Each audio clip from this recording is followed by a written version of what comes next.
Gender dynamics impact the way men and women, boys and girls, are affected by disasters and their capacity to recover from disasters. An improved understanding of the gender of disaster dynamics, risks, and resilience allows for better policy and program design, which would benefit all. Therefore, the disaster risk management team at the World Bank working for Ethiopia conducted a gender gap analysis to help inform and improve our disaster risk management support to the country. The gender gap profile points to a lack of representation of women in decision-making bodies at the community level and beyond. This can be an opportunity for projects to contribute to women's empowerment.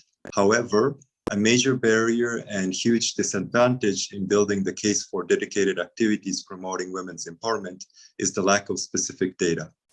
Therefore, collecting more data on women's representation would help to better shape these interventions. Gender gap profile also revealed challenges that women face in terms of disaster preparedness. For example, in Ethiopia, we found that when early warnings are transmitted in public places, women may not receive them as they are usually at home taking care of children and doing chores.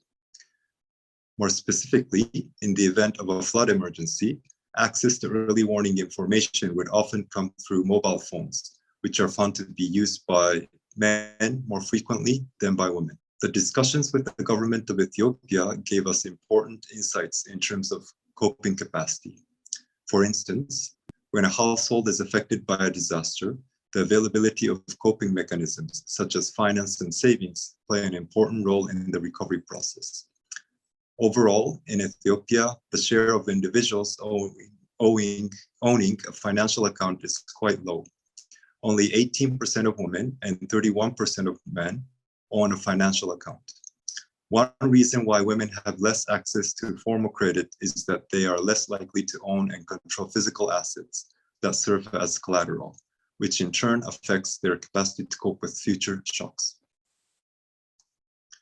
In order to address some of the gender gaps identified in this study, the upcoming Ethiopia Integrated Disaster Risk Management Project includes the following activities.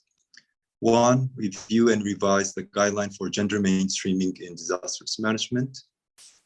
2, train and build technical capacities of female government experts in flood risk management. 3, develop and pilot gender-sensitive flood early warning systems.